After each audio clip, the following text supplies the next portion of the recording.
और संकल्प पूर्ण न करने की वजह से तुम्हें नरक जाना पड़ेगा। बलिराज ने कहा, गुरुदेव मैं तो इन्हें वचन दे चुका हूं और वचन से फिरना असत्यता होती है। जब मुझे ये नहीं पता था ये भगवान है, मैं तो फिर भी दान देने के लिए तैयार था, और जब मुझे ये पता चल गया है ये अविनाशी भगवान है तो मैं तो इन्हें दान जरूर दूंगा। शुक्राचार्य जी ने कहा, अपने आप को बड़ा पंडित मानता है, मैं कह रहा हूं तुम अपने संकल्प को पूर्ण नहीं कर पाओगे, नरक जाना पड़ेगा, इसलिए संकल्प मत करवाओ।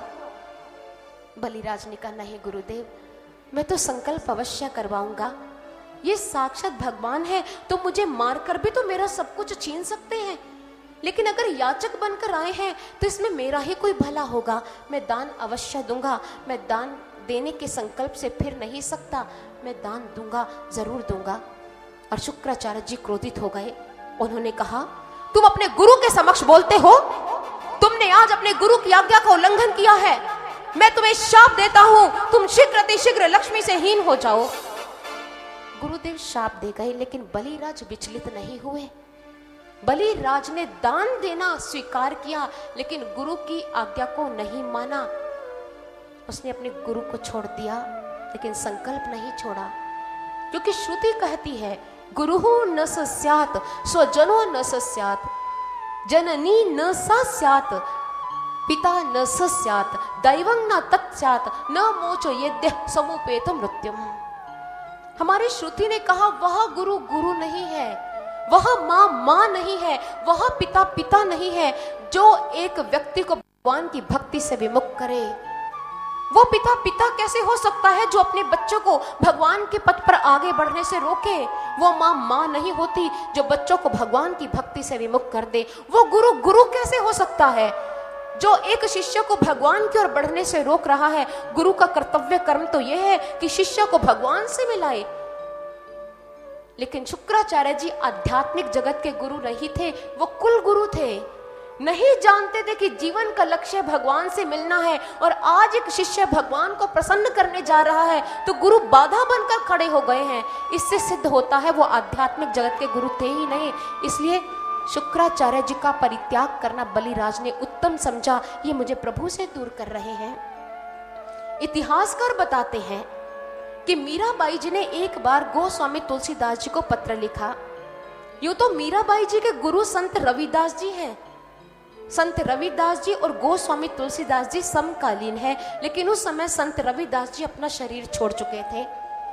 मीराबाई जी ने गोस्वामी तुलसीदास जी को पत्र में लिखा कि मेरे परिवार वाले मेरी भक्ति से प्रसन्न नहीं हैं, मुझ पर तरह तरह के व्यंग्य बाण चलाते हैं, मुझे प्रताड़ित करते हैं। उन्होंने मुझे कितनी ही हृदय विदारक शारीरिक और मानसिक यातनाएं भी दी हैं।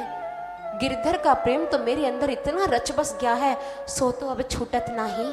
वो छोड़ने से भी नहीं छूट रहा, और मैं उसे छोड़ना भी कहाँ चाहती हूँ। वो तो मेरे रोम रोम में समा गया है। मेरा मार्गदर्शन कीजिए, ऐसी स्थिति में मैं क्या करूं। और मीराबाई जी के पत्र को पढ़ने के बाद गोस्वामी तुलसीदास जी उत्तर स्वरूप पत्र में क्या लिखते हैं, आइए हम श्रवण करें।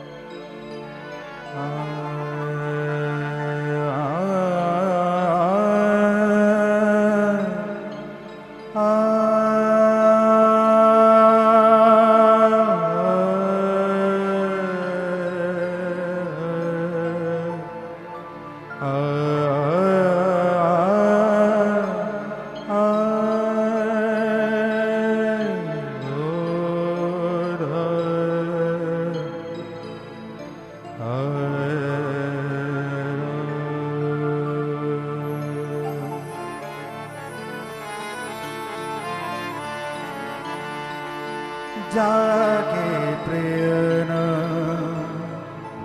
राम वैरे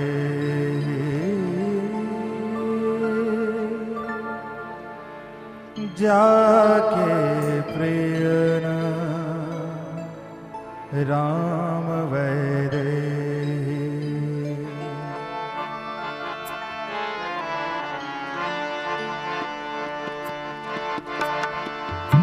जाके प्रियन राम वैरे जाके प्रियन राम वैरे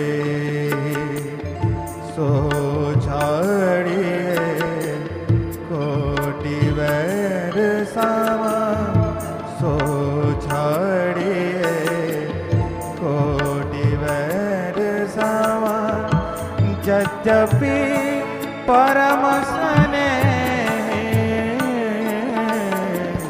जाके प्रिय न राम वैरे जाके प्रिय न राम वैरे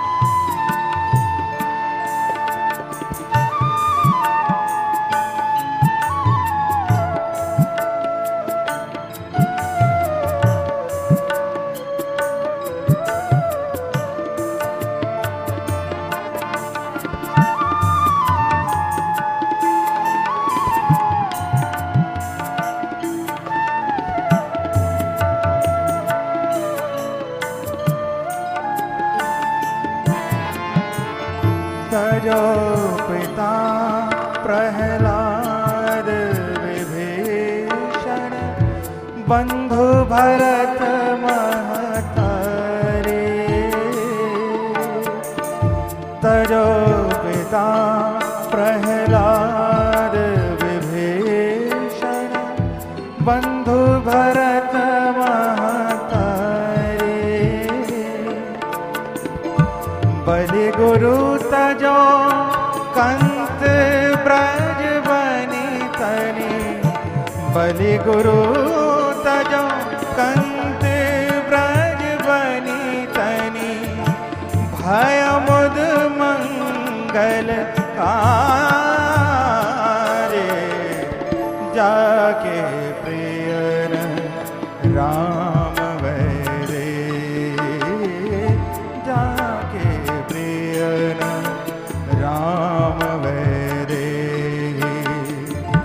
सो छाड़िए कोटि वैर समा सो छाड़िए कोटि वैर समा यद्यपि परम स्नेह जाके प्रिय न राम वैरे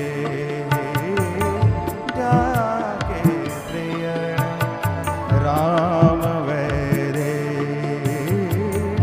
जाके प्रिय न राम वैरे